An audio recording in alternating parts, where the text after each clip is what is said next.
ಪ್ರಿಯ ಕನ್ನಡಿಗರೇ, ನಿಮ್ಮೆಲ್ಲರಿಗೂ ನಮಸ್ಕಾರ. ನೀವು ನೋಡ್ತಾ ಇದ್ದೀರಾ ಪೂಜಾರಿ ಸ್ಟೋರೀಸ್ ಯೂಟ್ಯೂಬ್ ಚಾನಲ್. ಇವತ್ತಿನ ವಿಡಿಯೋ ಭಾರತ ಮತ್ತು ಯುಎಇ ತಂಡಗಳು 2025ರ ಏಷ್ಯಾ ಕಪ್ ಎರಡನೇ ಪಂದ್ಯದಲ್ಲಿ ಮುಖಾಮುಖಿಯಾಗಿದ್ದವು.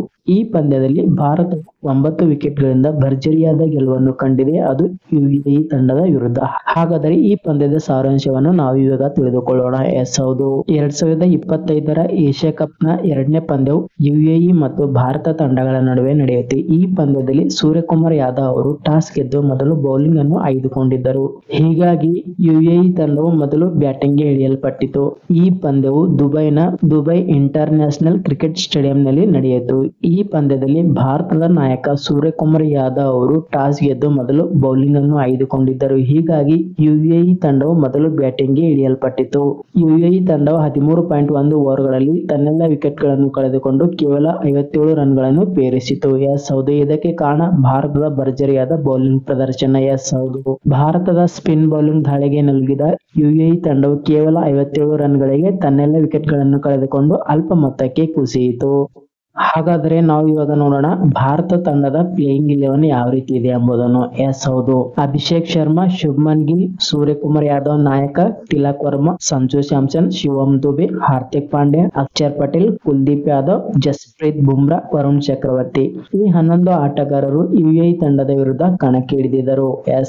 ಭಾರತದ ಬೌಲಿಂಗ್ ದಾಳಿಗೆ ತರಗೆಲೆಯಂತೆ ಉದುರಿದ ಯುಎಇ ತಂಡವು ಕೇವಲ 57 ರನ್ ಗಳಿಗೆ ತನ್ನೆಲ್ಲ ವಿಕೆಟ್ ಗಳನ್ನು ಕಳೆದುಕೊಂಡಿದೆ. ಹಾಗಾದರೆ ಭಾರತದ ಬೌಲಿಂಗ್ ಪ್ರದರ್ಶನ ಹೇಗಿತ್ತು ಎಂಬುದನ್ನು ನಾವು ಇವಾಗ ತಿಳಿದುಕೊಳ್ಳೋಣ.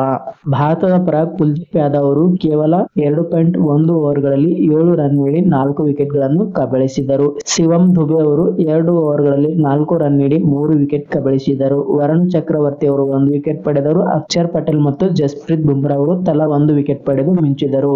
ಭಾರತದ ಸ್ಪಿನ್ ದಾಳಿಗೆ ಯುಎಇ ತಂಡವು ಸಂಪೂರ್ಣವಾಗಿ ನೆಲಕಚ್ಚಿತು, ಅದು ಬ್ಯಾಟಿಂಗ್ ನಲ್ಲಿ. ಹೌದು, ಹೀಗಾಗಿ ಕೇವಲ 58 ರನ್ಗಳ ಟಾರ್ಗೆಟ್ ಗುರಿಯನ್ನು ಬೆನ್ನು ಹತ್ತಿದ ಭಾರತ ತಂಡವು 4.3 ಓವರ್ಗಳಲ್ಲಿ 1 ವಿಕೆಟ್ ಕಳೆದುಕೊಂಡು 60 ರನ್ ಗಳಿಸಿ 9 ವಿಕೆಟ್ ಗಳಿಂದ ಭರ್ಜರಿಯಾದ ಗೆಲುವನ್ನು ಕಂಡಿತು, ಅದು ಯುನೈಟೆಡ್ ಅರಬ್ ಎಮಿರೇಟ್ಸ್ ತಂಡದ ವಿರುದ್ಧ. ಭಾರತದ ಪರ ಅಭಿಷೇಕ್ ಶರ್ಮಾ ಮತ್ತು ಶುಭ್ಮನ್ ಗಿಲ್ ಅವರು ಇನ್ನಿಂಗ್ಸ್ ಅನ್ನು ಆರಂಭಿಸಿದರು. ಭಾರತವು ಉತ್ತಮ ಆರಂಭವನ್ನು ಕಂಡಿತು. ಹೌದು, ಅಭಿಷೇಕ್ ಶರ್ಮಾ ಅವರು 16 ಎಸೆತಗಳಲ್ಲಿ 2 ಬೌಂಡರಿ ಮತ್ತು 3 ಭರ್ಜರಿ ಸಿಕ್ಸರ್ ನೊಂದಿಗೆ 30 ರನ್ ಗಳಿಸಿ ಸಿದ್ದಿಕಿ ಅವರ ಬೌಲಿಂಗ್ ನಲ್ಲಿ ವಿಕೆಟ್ ಒಪ್ಪಿಸುವುದರ ಮುಖಾಂತರ ಭಾರತವು ಮೊದಲನೇ ವಿಕೆಟ್ ಪತನವಾಯಿತು. ಶುಭ್ಮನ್ ಗಿಲ್ ಅವರು ಔಟ್ ಆಗದೆ 9 ಎಸೆತಗಳಲ್ಲಿ 2 ಬೌಂಡರಿ ಮತ್ತು 1 ಸಿಕ್ಸರ್ ನೊಂದಿಗೆ 20 ರನ್ ಗಳಿಸಿ ಔಟ್ ಆಗದೆ ಉಳಿದರು. ಸೂರ್ಯಕುಮಾರ್ ಯಾದವ್ ಅವರು 7 ರನ್ ಗಳಿಸಿ ಔಟ್ ಆಗದೆ ಉಳಿದರು.